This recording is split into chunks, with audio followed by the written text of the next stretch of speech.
Hi guys, it's Peter Barter here from Pro Tools Expert, and today I'm going to be looking at the Oxford Limiter version 2 from Sonnox. Now, I'm a really big fan of Sonnox plugins, so I was really excited to see what they've done with their latest update. So let's run through the GUI and discuss the 4 different processing sections of this limiter. Firstly, you've got the pre-processing and gain control section, with threshold control, input gain, attack settings, release time settings, soft knee control, gain reduction meter, and an automatic gain control button. Next up, you've got the enhancement section. Now, the enhancement process, Sonnox helps to improve the perceived loudness by modifying the dynamic content, introducing some harmonics to the signal, I suspect in a similar fashion to their inflator plugin, before then applying an additional layer of sample limiting. And it works in 2 ways. Firstly, you've got normal mode, with the safe button switched off. Then you're effectively just cross-fading in the effect from 0 to 100% with the 100 to 125% range available for further increases in loudness and density, potentially though at the expense of adding distortion. Now, full sample limiting only occurs at 100% and above in normal mode, so just be careful because it's still possible to clip your signal. Now, in contrast, you've got safe mode, which effectively sets the enhancement process and full sample limiting to be on permanently. The fader then works as just a level control for the amount of loudness boost you actually want from the enhancer, and then between 100 and 125, normal and safe mode work in exactly the same way. I think the real win with the enhancement section is that in combination with slower attack settings, you can allow some of your transients to get through the traditional kind of squashing limiter process, with the enhancer then able to keep the essence of these sounds intact without the normal distortion or needing to compromise with reduced levels. Very, very smart indeed. Next, you have an output trim fader, so you can knock off up to 20 dBs. Then you've got the Recon metering and compensation section. Now, this is a new important addition to version 2 of the plugin that allows for true peak metering and automatic correction. What this means in a nutshell is that the plugin is now able to detect and control what's known commonly as intersample peaks. These are peaks in the waveform that can actually occur in between digital sample values. So what that meant was before your meters could be telling you one thing, but in reality you could be producing material that was clipping. So with the Recon meter button on, you can see these intersample peaks. Then turn on the auto comp button. The plugin gently manages these peaks without you having to turn your levels down. Then you've got a peak hold button.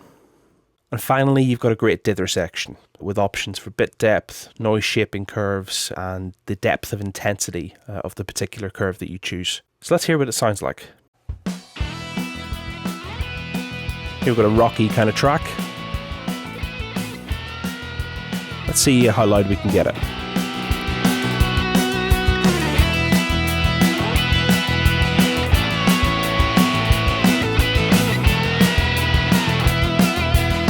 Split the release settings. Get away for 7 weeks. Get yourself right off the streets and learn. Let's have a play with the enhancement section. We've got safe mode on here at the moment. You're yourself the one who knows. Fix it up. Learned as it goes, and you believe. Really hearing those hi-hats.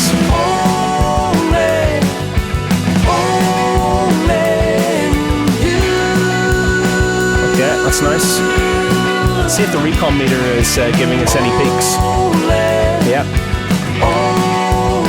Just there. Let's control them with the auto comp. Fantastic. Morning time's your favorite part when you get up. Let's try something a little bit softer.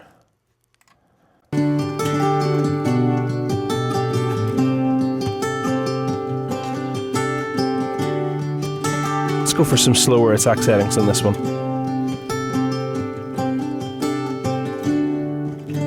Thank you for your letter. Maybe slower release as well. Get closed inside. It's time to rethink my situation.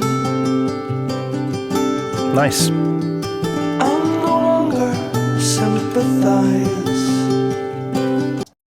So what do I think of this plugin? I think it's a fantastic limiter, especially with the design of the enhancement section. It really enables the necessary evil of peak limiting to retain a lot of its musicality that can traditionally be lost, in the squashing process when you're trying to get those last few extra dBs. The addition of the True Peak Meter and Auto Comp brings, what was a classic plugin right up to date as well. Conceptually, it's not the easiest limiter to get your head around at first, but Sonnox's documentation with the user manual is second to none if you get stuck. Pricing, you've got the native version at £195. It's also available on the UAD platform, currently £189, and also HDX at £295. I think if your goal with a limiter plugin is to get something as loud as possible without really destroying the musical essence of the track, you should really try out the Oxford limiter. It's a great plugin, very, very well designed and extremely musical sounding. But don't just take my word for it. Give it a try yourself. I've been Peter Barter. I'll catch you next time.